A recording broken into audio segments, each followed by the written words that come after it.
SnapBack fam, we are back with a recurring guest. It's our favorite guest. It's Austin Ekeler of the LA Chargers, playing the guitar. Abe's playing the guitar. X, what's up, man? How are you? Favorite guest, huh? Hey, I'll take it. Well, Abe, explain why he's our favorite guest. Well, so when we first had you on, it was in the end of January, I think. And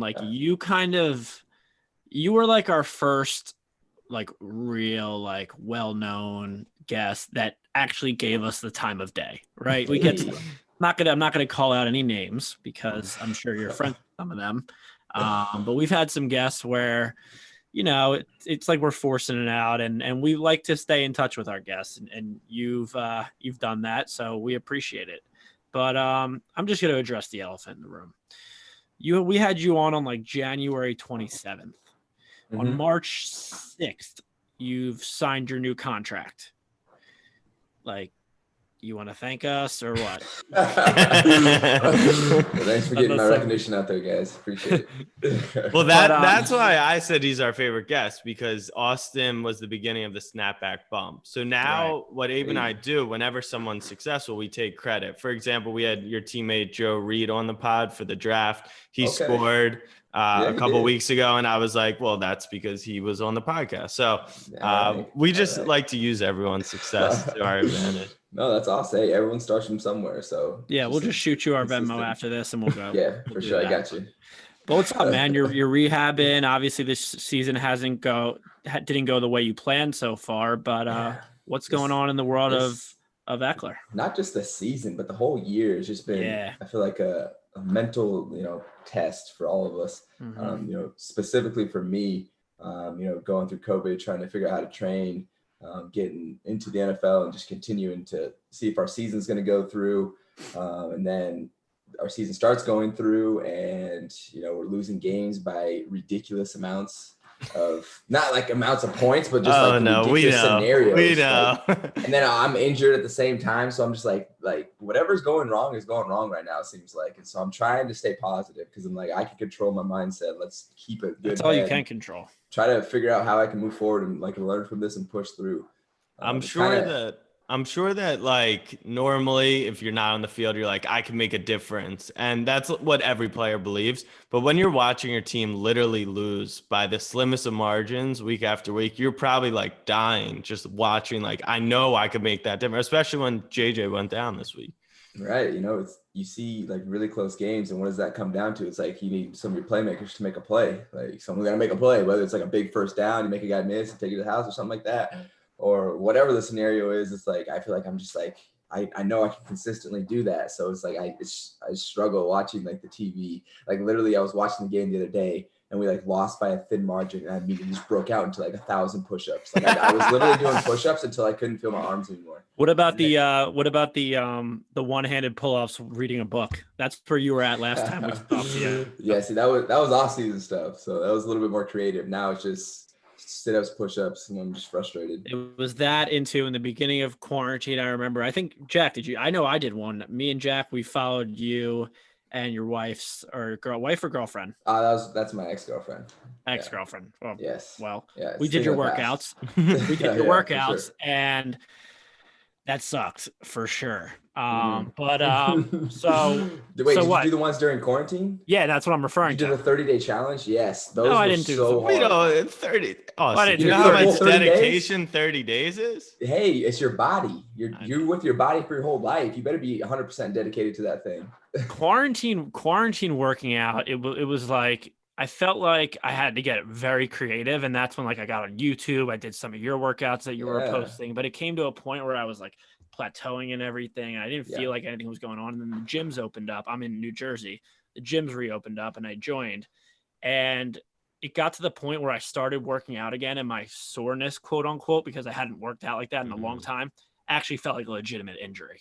Right. Yeah. It was lasting for days. It was brutal, but I can relate to that. The first time the gyms opened up out here, I was I have a thin opportunity. I don't know how long they're going to be open. So I went and smashed my legs to the point where I couldn't do legs. I couldn't sit down. It hurt to sit down, so I can relate. Yeah. You just get eager and you get built up and just I got to get it in, you do 3 workouts in one. So I'm curious because I've been keeping up with what you've been doing during rehab and during quarantine Corona. You've been gaming a lot, and I noticed something cool. The Gridiron Gaming Group, you guys raised a bunch of money for charity while gaming. Why don't you talk about that a little bit? So yeah, it's not just gaming though. I just want to. Oh no, I saw. Clear. I yeah, know. yeah. Trust me, I heard you singing too. We'll talk about that. Oh yeah. Oh god. I'm sad that you had to make that one. That was another time we'll talk about it later. But yeah, I've been doing some gaming, some stuff like that, and I had an event the other day. I had a Rocket League tournament, and then I was able to connect with the Jimmy Fund, which raises money to help cancer research for a bigger organization. I forgot the name of it, but I was doing that, and I had a professional Rocket League player playing with me, or just co-hosting with me while we were doing the little event. Yeah, we raised like $2,500, that's the first charity event I've ever done. I'd like to change it up, kind of do different things on my stream, but no, it's been a great time. I have a great community over there. Yes, you did hear that I was singing. Yes, I heard. No, I heard a few songs. I was enjoying it. That was amazing. So just to touch on that, so I was like, okay, you guys, one of the milestones in my charity event was $1,500. So we smashed that. But I was like, if we hit $1,500, I'll let one random person. We'll have like a giveaway, and you get to choose what we do for the next stream, the entire stream. Well, actually, it was the first 30 minutes, just in case they try to troll me or something. And so this lady wins, and she's like, hey, I want you to download this Twitch Sings app. And I was like, oh, no. Like, I usually like playing video games, doing giveaways, stuff like that, hanging out in the community, just chatting, talking football. And she's like, I want you to sing for the first 30 minutes. So I ended up singing, and I actually was like, I kind of like this. It's a little different. So I actually ended up going for like 3 hours.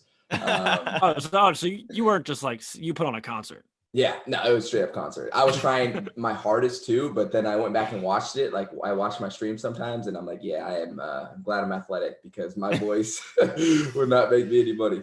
all the same. So the thing that's most interesting to me, because obviously I've been following your gaming stuff a lot, is like, you're in the NFL. There's a ton of Chargers fans. There's a ton of Austin Ekeler fans watching from school all the way to the league. But then when it comes to gaming, it's like a whole different fandom. There's like, they love you. You engage with the chat like unbelievably, like you are a true streamer, which I think people don't understand how much talent it takes. What's the difference between like that community within Twitch and then like the football fans that you notice? I would say just the straight football fans, which I do get a lot of that in my stream, just because that's where a lot of my fan base and where people actually know me from. That gave me kind of a relevance in the streaming world, because I was trying to drag people from my football community. Mm-hmm. But I really wanted to have a platform so I could show people who I am off the football field. And in the beginning, it was just like the football fans. We were just talking football, fantasy, stuff like that, which I still do that just because it's my job and I enjoy it. But now it's more so like I'm starting to create more just like genuine connections with people, and like actually like making an effort to like talk to people and see how their days go and talk about things that they have specifically going on, things in their life too, which it just brings it's just a different like way to interact with someone that you follow or you don't even follow. I have people from all different types of teams, or people that like different types of teams in my stream. And I think that's the difference, where it's not just Chargers community. Like I'll ask the stream, like, who's your guys' favorite football team? It'll be like every single team, there's, majority Chargers, but it's just cool to see that, like, I like you, but I'm a Bears fan, right. And so that's what hits home for me. That's what I want out of it, because I want to connect and show these people that, hey, I'm just a genuinely like just laid back dude, like, any other normal human being. Which you are. That definitely comes out. Do you have any good trolls yet? Like the next tier of being a great streamer is good trolls. Bad trolls, they're annoying. Good trolls, though, like you recognize. What's the difference? So I'm not in gaming or streaming really at all. What's the difference between a good troll and a bad troll? The intention, I would say. Right. I would say it's the intention. I would say if like I have some people in my stream that I know them. They've been around my stream for months. You recognize their username now? Right. For months they've been around. And so like every once in a while they'll just shoot some shade at me, and it's like, that's a good troll, because I know your intentions are good. But if I've never seen you before and you just come in and say, hey, you suck this week in fantasy, like that's a troll. Like you get banned. That brings up a good question. How little do you care about people's fantasy football concerns? It's funny. I actually have an exclamation point fantasy in my chat, and if you type exclamation point fantasy in, it quotes Conor McGregor saying, "I would like to apologize to absolutely nobody." Time out. Oh no, well that sucks because you're on my fantasy team. Have you not tweeted pro fantasy stuff before? Like I feel like you were smart and you engaged that. Maybe it was Twitter, wherever I saw it. Here's my outlook on it. I'm engaged in fantasy. I love fantasy. I love what it's done for me and just my atmosphere around me. Mm-hmm. That's how I've got a lot of credibility across the United States, just from fantasy, especially the football world. So I absolutely embrace the community. But when it's like, hey, I'm injured, I can't do anything. I'm trying my best to get back. And people, all I want to know, when are you getting back? How many points are you going to score me? When are you getting back? I'm just like, hey, I don't care about fantasy right now. I care about getting back on the field. Then I will care about fantasy. Yeah, you know? Like you do care about fantasy. You want to go and play like indirect. In 100 yards and score. It's indirectly. Yeah. Well, listen, I'm in a win and I'm in situation in these next few weeks in playoffs. So when you get back, I mean, you're my first rounder. You're the captain of my team. Hey. I had to take you. So we're ready to have you back, but I'm keeping it afloat for now.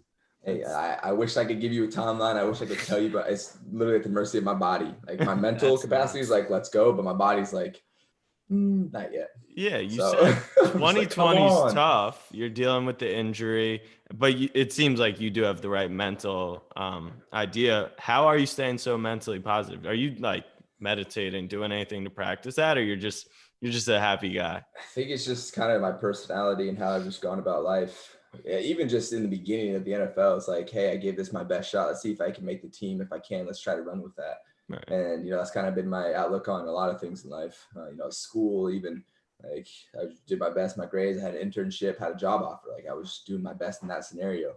And so it's just kind of like, let's see how the chips roll and I'm going to do everything I can and let's see what happens. And then if something good happens, let's try to build on that. And that's how I've gotten to this point. Like the good things and opportunities just keep coming in front of me. And I've kept able to like play off of it and make the best of the opportunity. And it presents more and it presents more, I think that's cool. I think that's the difference between someone that comes from your background versus someone who was like this highly touted prospect that went top 10 in the draft, who necessarily didn't really have all these bumps in the roads, have been at the top of their field the entire time. Whereas you're dealing with setbacks and stuff like this all the time. So you just take it to the chin and attack it dead on. But the difference between, like you were saying, your mental being like, you need to get out there, and your body telling you otherwise is different. Because I saw a video you posted the other day. It was you running down the sideline. I was like, forgot how much I loved running until I couldn't do it anymore. Like when you're out there running, like there's got to be a little piece inside of you that be like, I can do this. I can go out there and play. The way I feel like after I'm done running says no. You cannot play. Like I was going like in that video, I was probably going like 60%. And even after that, my body's like, ow. Wow. Like, that's crazy. And so it's like if I even get hit, like I'm just talking about running, but if I get hit, like, I'm just all right, another 2 months, 3 months. It's like I'm so vulnerable right now. I'm in a vulnerable stage. And so I have to be super careful. Well, even today, like sitting down in this chair right now, even sitting down, like I had a lot of running today. I'm just so swollen. It's like, this is not normal. And I'm going into this will be week 6 on Sunday. So is this the worst injury of your career so far? I wouldn't say the worst, but I would say the one that's kept me out the longest. The worst one was definitely my neck in the second year. I got speared in the face and like I had like nerve damage all the way down my neck. Casual. The casual neck. Casual spear to the face. Yes, I literally could not curl a 20-pound dumbbell with my left arm. Oh my God. Like there was nothing structurally wrong. Like my muscles and everything felt fine. It felt like a normal arm. And then I would like try to curl a 20-pound weight. My arm would be flexing as hard as it could, but it wouldn't come up. It would just it felt like it was so heavy. For everyone listening, at one point in time, you were stronger than Austin Ekeler in the left side of your neck. That's true. and we'll take that for what it's worth. Crazy. Like, my connection from my brain to my arm wasn't functioning properly. And so that was the worst injury I've had. But this has definitely kept me out. I said it to Abe. It's funny. Like sometimes we're watching and it's just like, you remember football is like a pretty physical sport. Like you guys are flying out there and smashing into each other. I don't want to talk about the injuries anymore because you got the right mindset. We're headed back. You thankfully came on the pod, got signed. So we do have a little time left in LA. You got the young kid, Herbert. He looks special. He looks That like is my guy. fun. Yeah, That's my guy. He loves him. You didn't play with him yet, right? I mean, I know you practiced with him. I played. Did I you played play 2 games with 3 games? Well, 3 if you count my 3 plays and the one I got hurt, but Right. 3 games. Yeah. What do you think? Are we excited for him? Shoot, I know the community's excited for him just from my my Twitch streams and everything, but I think that's because Philip just left. So now everyone's like, who do I attach myself to? And then I see this young quarterback out there, making plays, being an exciting player, and everyone's like, yes, Herbert, But I feel like he's been doing well, man. He's been stepping up, running the offense, and I'm excited. I like watching him. Like I've been at home for like the past few weeks, and I just enjoy he's fun to watch. So what does an NFL Sunday? So for me, an NFL Sunday, if I'm not like working or something, I sit on the couch for about let's say 1 p.m. till we record at 10. It's a physically exhausting day. Don't tell us. It actually is though. If you're actually that lethargic, you're kind of like, oh god. Trust me. I have to get up to go to the fridge, the couch. Listen, you guys are getting hit around on Sundays, but us on the couch. I'm a water boy. We're taking But so what's a Sunday been like for you? Just chilling on the couch all day watching games. Red Zone, or you actually watch the Chargers? Be honest. No, I'm not. I don't have Red Zone. Actually, I don't have that. It's crazy. We don't even get it. NFL Red Zone. We watch all our own games. But for me, it's just literally just wake up. All right, watch the early games on the East Coast, and then watch the boys play. And then I have like a couple group chats that I have. They'll be talking like the whole game, just like here we go again. Who are you talking with? With your like home friends, college friends, or what? Well, I guess not. So I have a group chat with my college friends. I have one with my mother, and then I have one with actually my mods from my stream. Nice. Is your mom breaking down film? No, my mom's like a typical fan. Right. She's like, when something's not going right, why don't you do the opposite? My mom's the type of mom. My mom's the type of mom sports fans where she knows like I'm a huge sports and everything, and she loves me, so she tries to play the part too, but she doesn't know anything. So she'll take the sports page out of the newspaper and like memorize the first 5 headlines, and like I'll walk downstairs for breakfast. She'll be like, so. People are going at Carson Wentz, huh? He didn't play too well yesterday. I'm just like, oh, someone read the newspaper today, because like she's not on Twitter, but like I appreciate the effort. Yeah, my mom just misses seeing me out there, as you can imagine. For sure. Yeah, the best story, Abe, I don't know if you were here, but we were watching the college football playoff, and my brother's girlfriend was here. They both went to Ohio State, and it was the Ohio State Clemson game. Fields throws to the end zone. They're down 4 with a minute left, and it's caught. And it the angle was weird. It looked like the Ohio State guy got it, but it was picked off. She's jumping up, celebrating. The rest of the room is dead silent, just like, oh boy, I think we gotta get rid of her. Oh man, like, and he did get rid of her. Oh no, all right. That was loud. That was loud. But speaking of very weird situations, you weren't hurt for the game that Herbert got like the last minute start, right?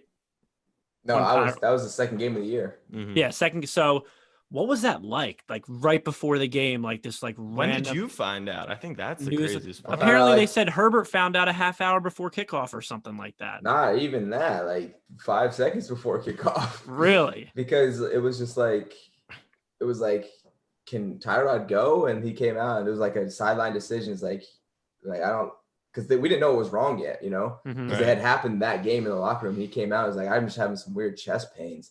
And we knew he had some, some ribs that were cracked. So I'm sure they assumed that it was something with his ribs, and then the injection wasn't working, which was actually the problem. The injection would have worked, but it just punctured his lung. And so we didn't know until like right before the game. Tyrod's like, yeah, I can't go. And then it's like, all right, Herbert, you're up. And then we start running out there, and I'm just like, Herbert's coming out here. I'm like, did we miss something? But I mean, all right, but we'll see what this kid's got. But it was just kind of like, all right, let's see what he can do. So I was in Indy this weekend watching your old QB, Phil. I assume you saw him trip over his own feet, which was hilarious. See, that was the game right before the East Coast game. The tackle. No, the best part about it was the tackle attempt on trying to tackle. You just reached up. Put your arms up. Hey, I mean, that's how. If you watch the Pittsburgh Dallas game this weekend on that lateral punt, trick play, that's how he got tackled. Phil had the right idea, and he's 10 yards, and that would have won the game. Yeah. So Phil got, I think, a lot of the burden for these crazy LA Chargers, San Diego Chargers losses. He's no longer there.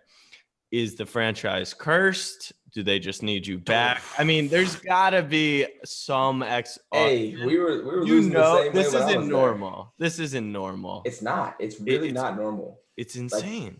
It feels like we're trying to find every possible way to lose at the last minute. Like we've lost on the last drive every single game. It's been the last drive.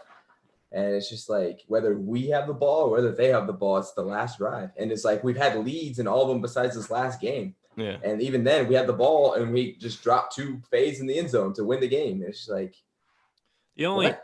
obviously this season's been rough all around because of the Chargers record and everything, your injury. But if there is a bright spot, I mean, the new uniforms are absolutely fire. They're gas. They are sick. The ones you guys wore the Navy. He's not ones. a jersey guy. I feel like we've talked about this. He's like, I like to get my jersey dirty. Well, yeah, whatever. They look good at kickoff, and I think the Navy ones you guys wore them yesterday for the first time. So those were fire. So if there is a silver lining in this season, we might suck, but hey, at least we look good sucking.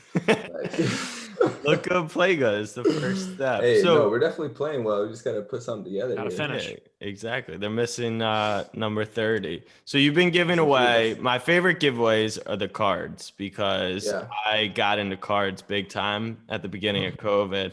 Pull one out, make me happy. I know you got some. I actually got some new ones. So I'm really excited about. Did you get the clearly ones or? I got some. They're like some select ones, but they're like limited edition. All right, these, so holographic looking things. Did you know that they held any value before like you started giving them away, or like I know you guys are given and you sign a bunch of them every year, but did you know anything about them? I didn't know. I just I'm like, dang, I got a bunch of cards right here. It's like, let's give them away. Like, honestly, I don't care. Like if I sign so many that I lose value, it's like, nah, I don't care because like my moment in the NFL is so small compared to like the rest of my life. So it's like, hopefully like I can take advantage of my relevance and like get stuff out there to people so they can have a connection to me. And that's kind of my outlook on it. I mean, your value, you give away the cards that may be losing value, but I mean, your value goes up depending on how you play on Sunday. So you also control the value. For sure. So what would you say? Like, obviously you've had a ton of fun with the streaming and the gaming. Are you like, we're not even close to thinking post-career, but is that like, have you found that as like a passion point or it's just something to do in the meantime? I would say it's a passion, but not necessarily like gaming and stuff like that. I kind of want to use it as just a way to connect on a deeper level and kind of like you can use like Instagram and like other things to like post a picture to show what you're doing. But I feel like when I stream, it's literally like this setup right here. I'm just talking to you guys. I feel like I can get like more just interactive with people, be like, hey, I'm doing this event, like let's come out, like I can announce things on here, and it's just a tighter community because we've been here like doing this for months. So it's just a way for me to get a deeper connection, because especially when COVID hit and shut every social thing down, basically there was no more meet and greets, no more signings, no more fundraisers, no more charity events, none of that. So I couldn't go out and meet people. So I was like, well, that's a big part of what I like to do in the off season. So how am I going to make that up? And so I started streaming, and then I'm like, hey, this is kind of nice because I get to control the atmosphere. It's not like super like interactive as far as like we get to talk to each other, but you can still type in there. And so there's some connection, but I can see me doing this for a long time. Definitely not. You're definitely not going to go the singing route post career. No, I have no, but showing the personality is huge. So, and I thought the what game did you guys do through Twitch? I saw you, Juju. You were like not commentating it, but kind of talking play by play. Which game was that for?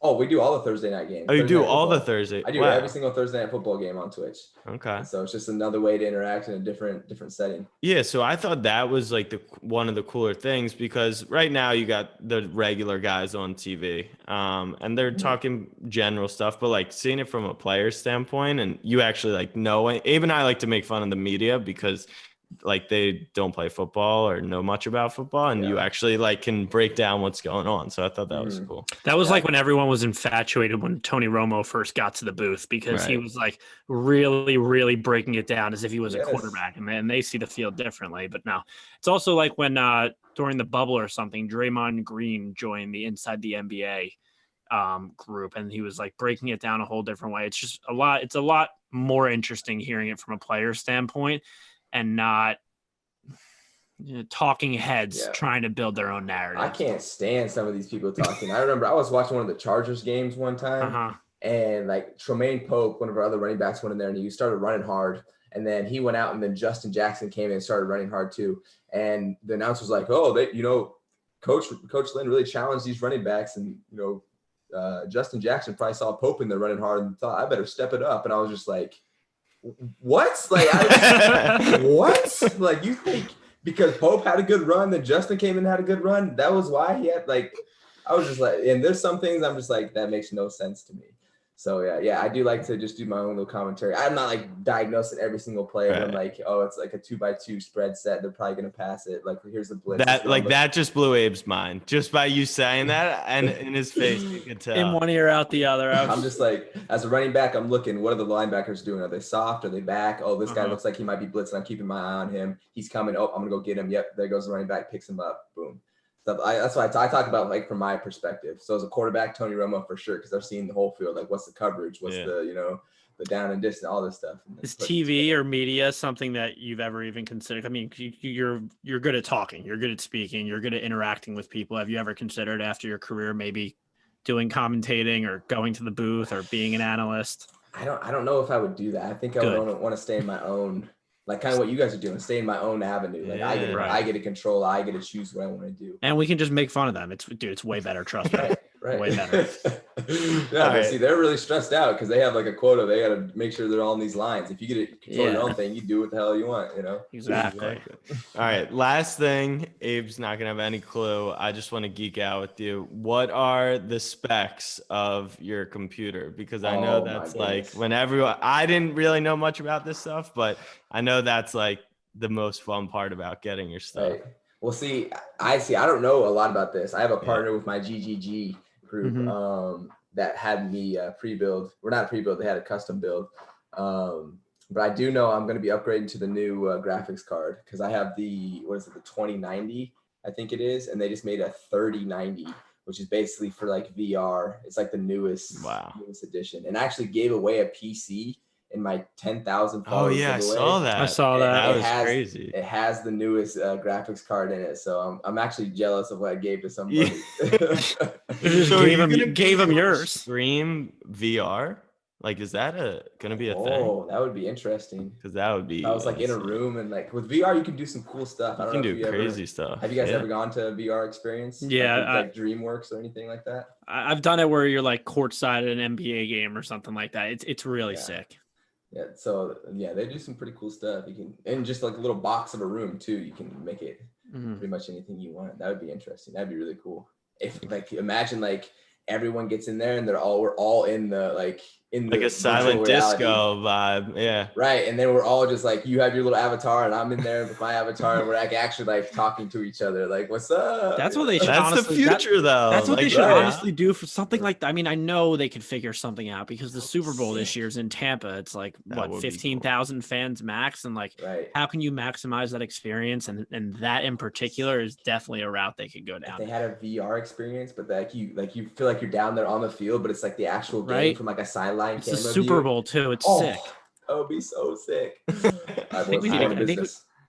I was gonna say we just figured it out. We need to get that in the works. Let's get it. Yeah, don't. If you listen to this podcast, smarter and can make that happen. Oh yeah. If you've listened to this episode with Austin, you would just officially through the ears signed an NDA, and we will take you to court if anything materializes other than what we did with it. That's right. We have a verbal commitment to it. That's good stuff. All right, Austin, we appreciate the time. Get better soon. Everyone who's listening, if you're not following him on Twitch, that's obviously a mistake. We're going to eventually do a giveaway with Austin because he is just flexing on us with all the giveaways, and he knows we're the king of giveaways. So it seems like a natural collaboration. But seriously, follow him, check out GGG. And get better soon. Gridiron Gaming Group, right? Yep, is that what it stands for? Group. Yeah, and then on Twitch, it's just Austin Ekeler on Twitch. All right. There you go. All right. Wish you the best of luck with the rehab. Stay healthy. We know when you get back out there, big things, and we need that guitar back out there. And definitely not a microphone anywhere near you. He plays the guitar for a reason. Stick to the instruments. All right, Austin. Appreciate you taking the time. We'll talk to you soon.